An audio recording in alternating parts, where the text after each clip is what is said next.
Voting is a civic duty. Let's register on the electoral list. This is a message from Equinoxe Television.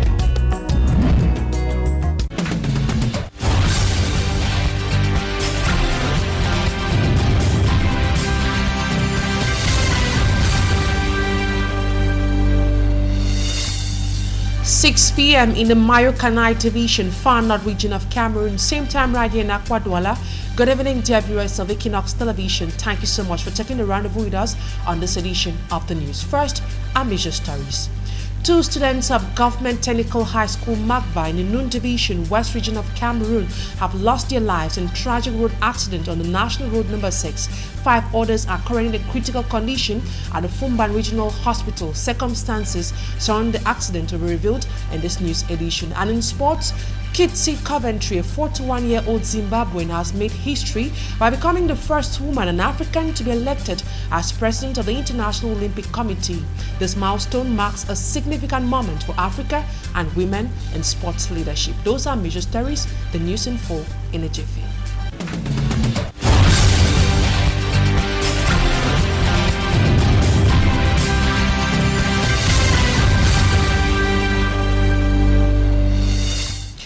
We begin this newscast with this tragic incident that occurred on the National Road number 6 in the West region of Cameroon, which has claimed the lives of at least 2 students from Government Technical High School Magba. The incident, which occurred on Thursday, March 19, also left 5 students critically injured, receiving treatment at the Fumban Regional Hospital.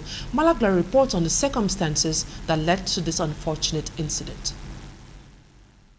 The vehicle transporting the 7 students, according to the driver, was knocked by 3 different bikes and another vehicle on the Magba-Fumban stretch of road, precisely in Chimom, West region. Là, les motomans qui sont devant moi, ils étaient au nombre peut-être 4 ou 5 comme ça. Ils venaient, ça disons, barrer la vie. He says that while driving, he discovered 3 bikes blocking his way and another vehicle coming towards him on high speed, trying to overtake. Unfortunately, knocked him too, and he ended up in the bush, causing the lives of 2 students and 5 others severely wounded. His vehicle, on the other hand, damaged beyond repair. They were immediately transported to the Fumban District Hospital, where they are currently receiving medical attention. This other student says he was on one of the bikes that caused the accident. The doctor in charge of the critical cases says the victims arrived at the hospital on Thursday and 2 were immediately sent to the operation room, while 3 others were referred to the Bafsam Regional Hospital. On a reçu 7 blessés par accident de la voie publique, et dont 2 a été référés à l'hôpital régional pour une meilleure prise en charge par rapport à leur situation. Meantime, the driver to the vehicle suspected to have caused the accident is at the Njimom Gendarmerie Brigade for questioning as investigators.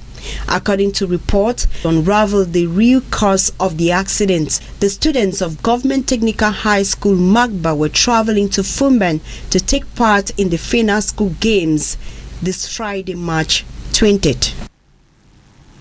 Meantime, the 2 students who died in that accident were buried this evening. On to something else. The Minister of Mines, Industries and Technological Development has shut down a whiskey production company in Douala for failing to respect norms and standards that guarantees the safety and well-being of Cameroonian consumers. Speaking while closing down the enterprise in Douala, the minister set the days ahead are dark for companies operating without norms and conformity in the country. He says they will all have to close down. Details from Armstrong Sander.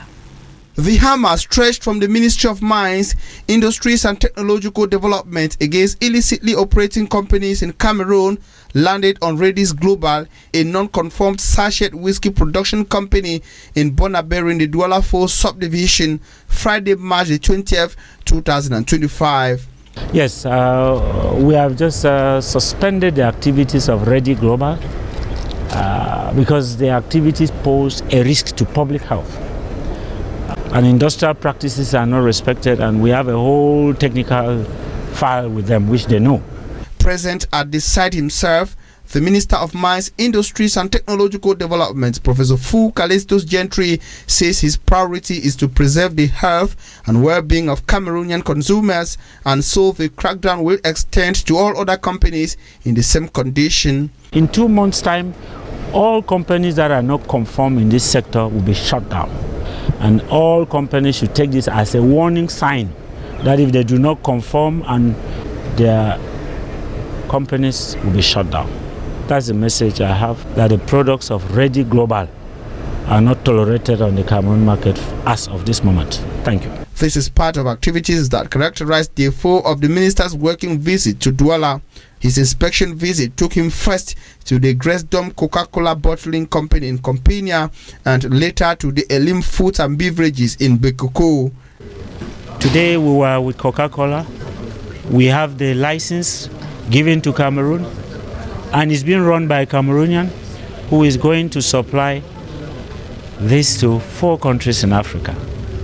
Today we are with a multinational which is found every place in the world, and they have decided to take the opportunity offered by our very good investment climate to invest in Cameroon.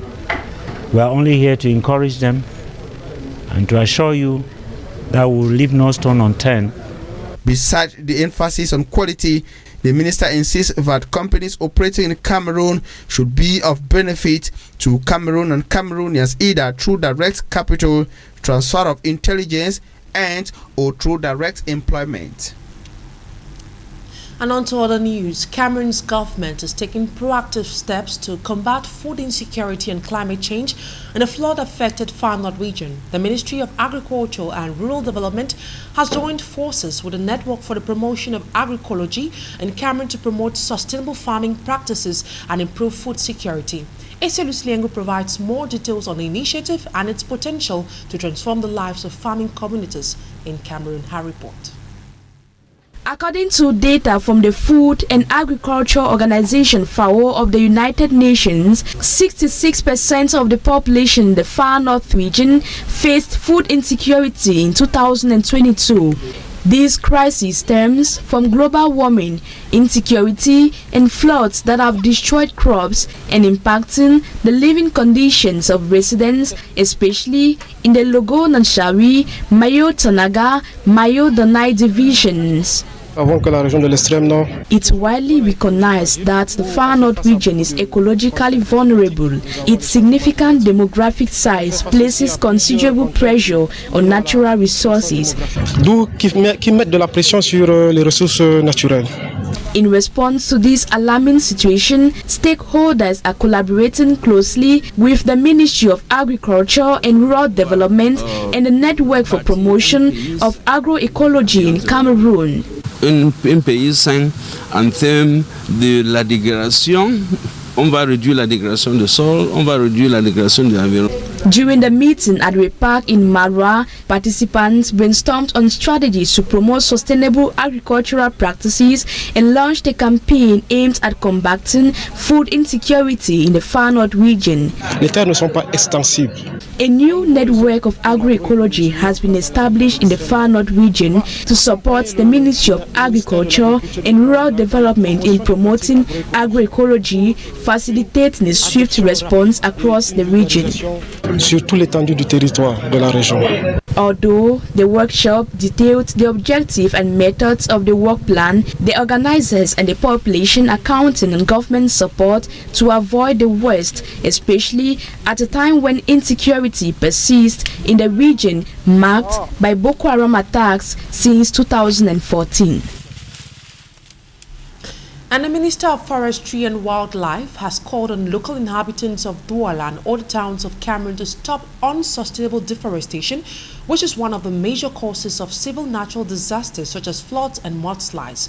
Jules Doret Dongo was speaking at the banks of the Wuru River today in a tree planting exercise to mark the International Forest Day. Annabella Leke reports. Forests or trees play a great role in biodiversity preservation. The oxygen we breathe can only be made possible if the forest ecosystems are jealously protected. As Cameroon joins other countries to observe the International Forest Day, the Minister of Forestry and Wildlife paid a visit to Douala for a tree planting exercise. This is the ceremony to celebrate the International Forest Day, and we chose this site. It is not an error or a mistake. We chose it because when you see it, the landscape deserves to be afforested. Yes, we have to plant trees in order to combat erosion, to combat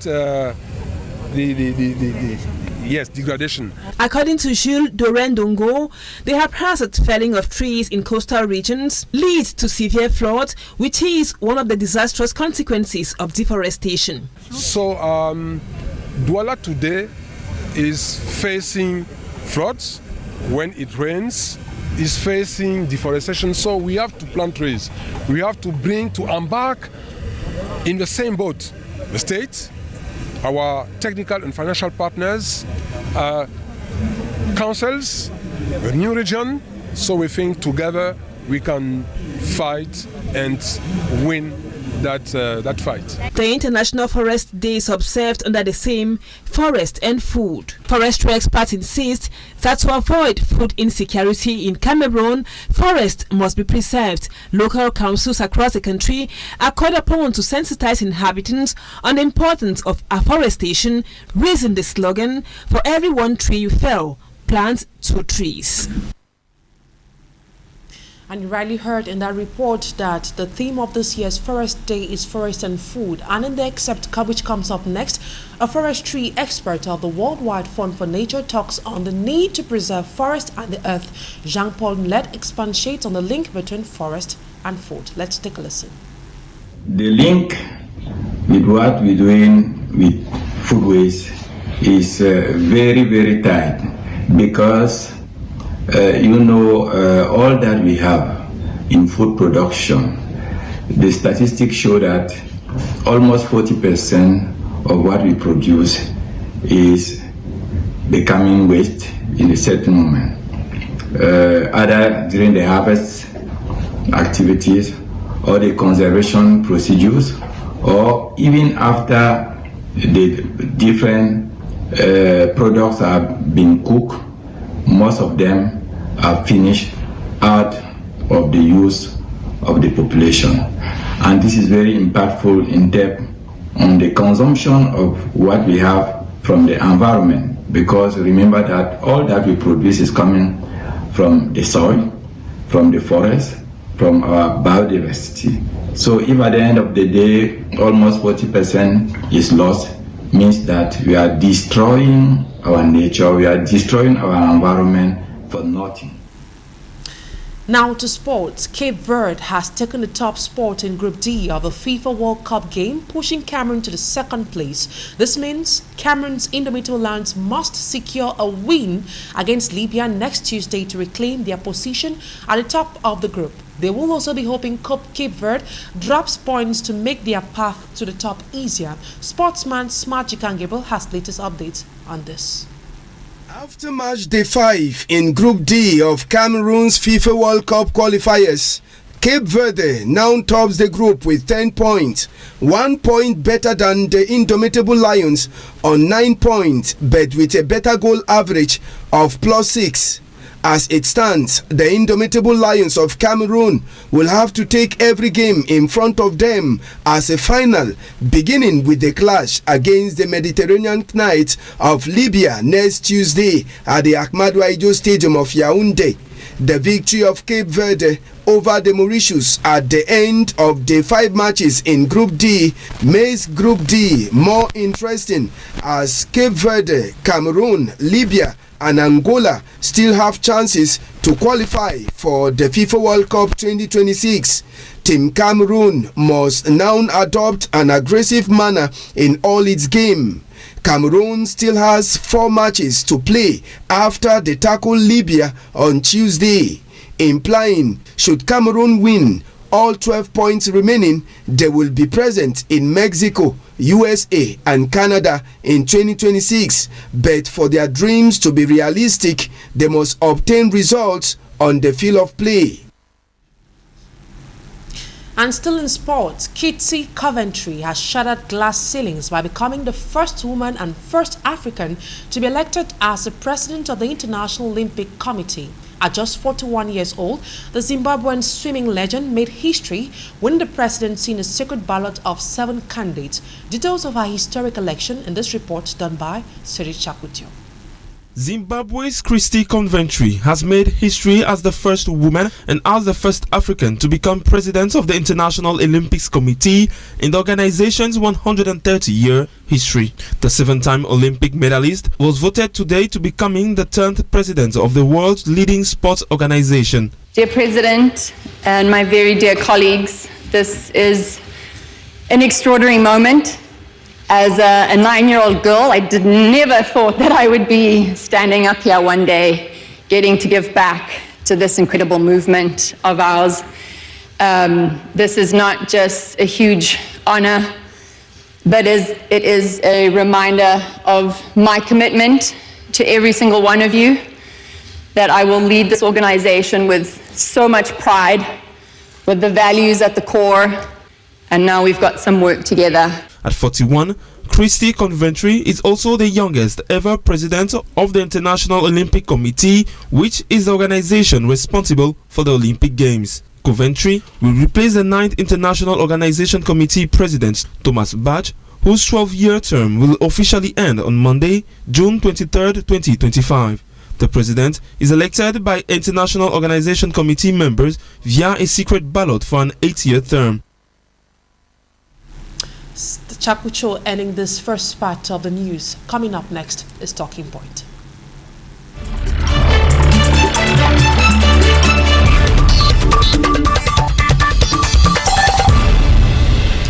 Tonight on Talking Point, we'll be looking at several questions that have been storming or coming up as far as elections Cameroon is concerned. With the upcoming presidential elections that will be coming up in the month of October, many are worried on whether elections Cameroon will be fair and transparent in this coming elections.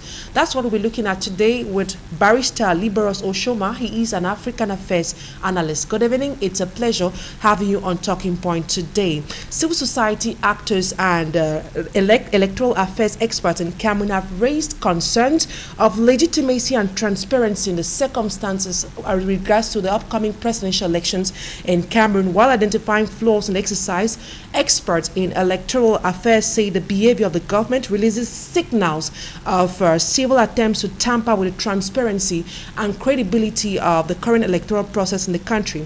As an African affairs analyst, you have been observing how elections are done in other countries. Do you see for Cameroon having fair and transparent elections during the upcoming presidential elections?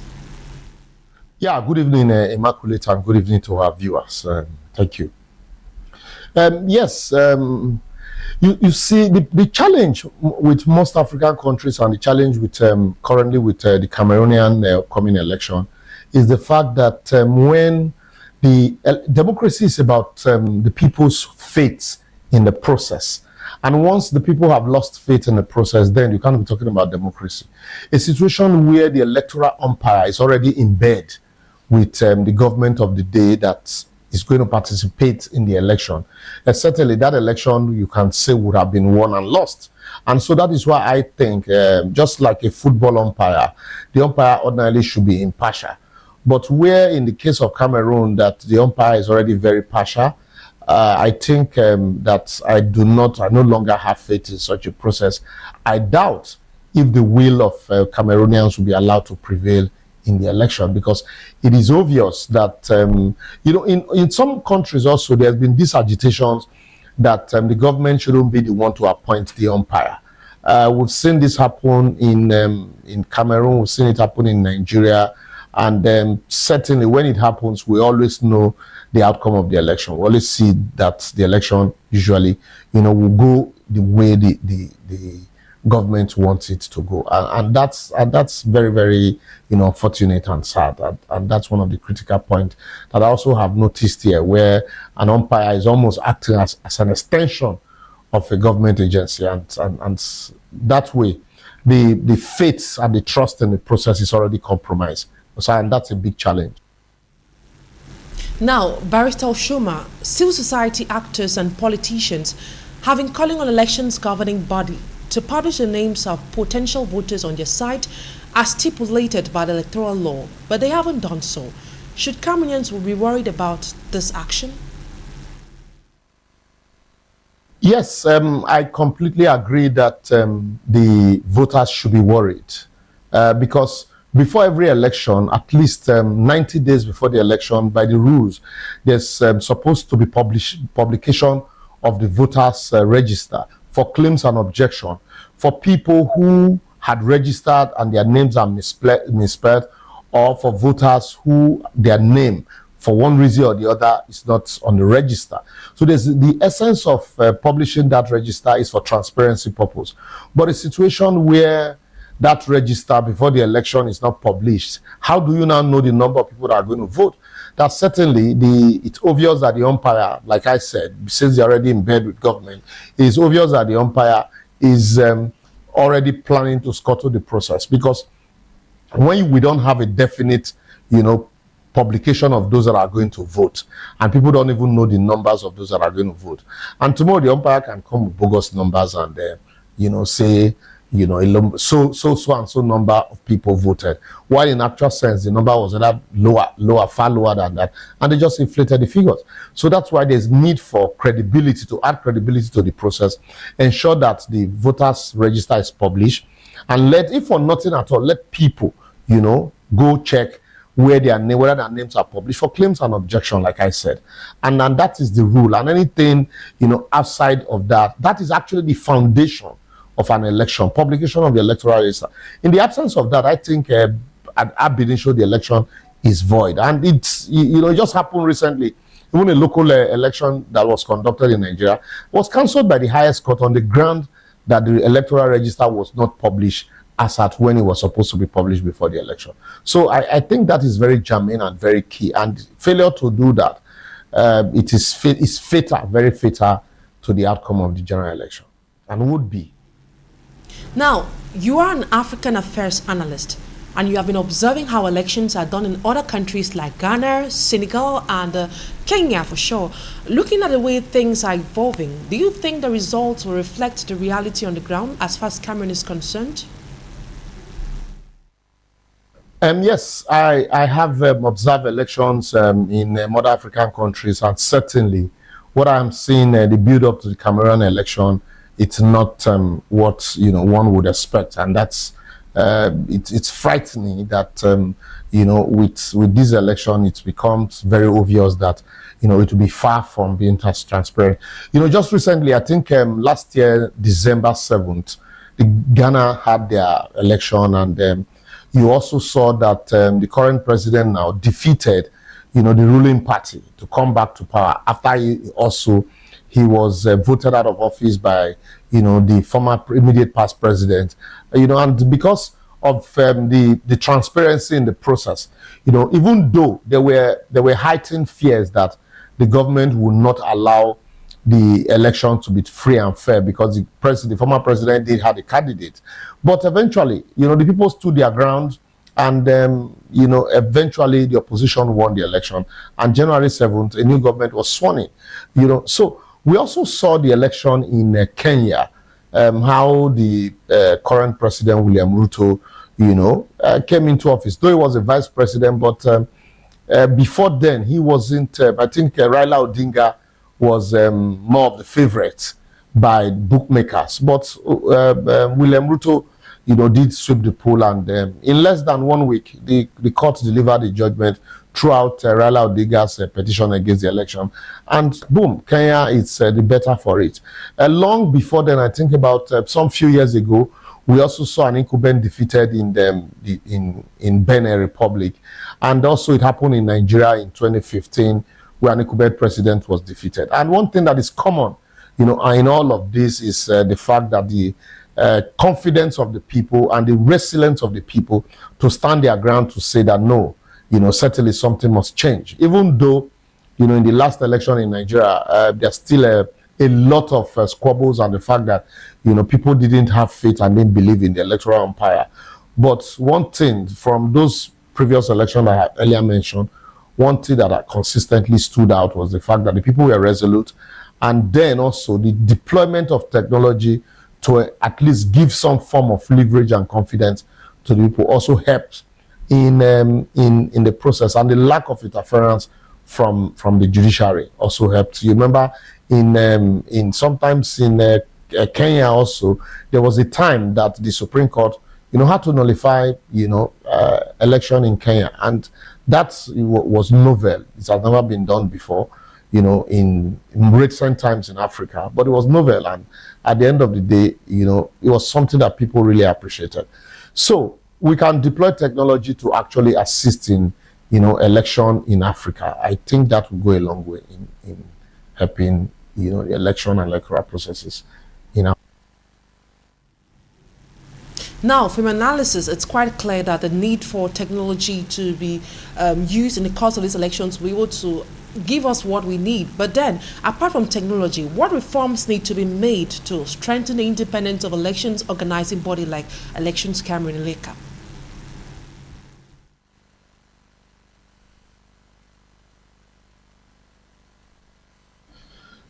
Yeah, like I said, the reforms that are needed to strengthen the electoral process in Cameroon, in Africa, West Africa, other parts, it's basically you cannot, in this day and age, you cannot do without the deployment of technology.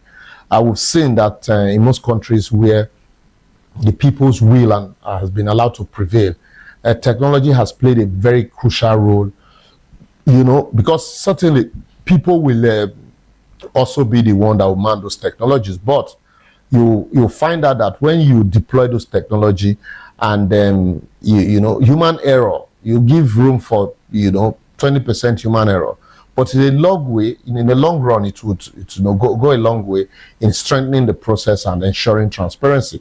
Mind you, at the beginning I said that transparency and trust is what of the people is what actually enhance the integrity of electoral process. And so we know how most times when the leaders or the umpire are the ones appointed by the government of the day, and if the government of the day, like in this case, is participating in the election, certainly you find out that the process is compromised. But if there are technology in place deployed for that purpose, to a very large extent, those technology will help in streamlining the manipulations that would be introduced by human factors. So that's one of the ways that these elections can be strengthened. You use both pari passu. They place both side by side. You deploy technology and still use manual process. So the situation where you jettison technology and resort back to manual process, that's when manipulations come in, because where the manipulation actually happens is at the collation. Votes can be done, but where the collation is done manually and technology is abandoned, then there's room for manipulation. But a situation where, as the people are voting, collation is going on simultaneously using technology, it becomes difficult for human errors to manipulate that process, through a process of collation. So because as you're voting, the technology is calculating and collating the numbers, and anybody anywhere any part of the world can see what actually the numbers, the way they are rising or static. So that way it becomes very easy. Everybody can monitor the election. Just this way we sit down in this part of Africa and then begin to monitor election going on in America. You don't have to wait for an electoral umpire to actually announce the final result, even when you already know the outcome. So that's basically just the difference. Barrister Liborous OSHOMA, African Affairs Analyst based in Nigeria, thank you so much for your time. Yeah, thank you very much, and thank you for the opportunity of having me. Always my pleasure. Thank you. And that's what put an end to today's edition of the 6 p.m. primetime newscast on Equinoxe Television. Thank you, ladies and gentlemen, for always choosing Equinoxe Television. From us to you over there, have a wonderful weekend. Bye-bye for now.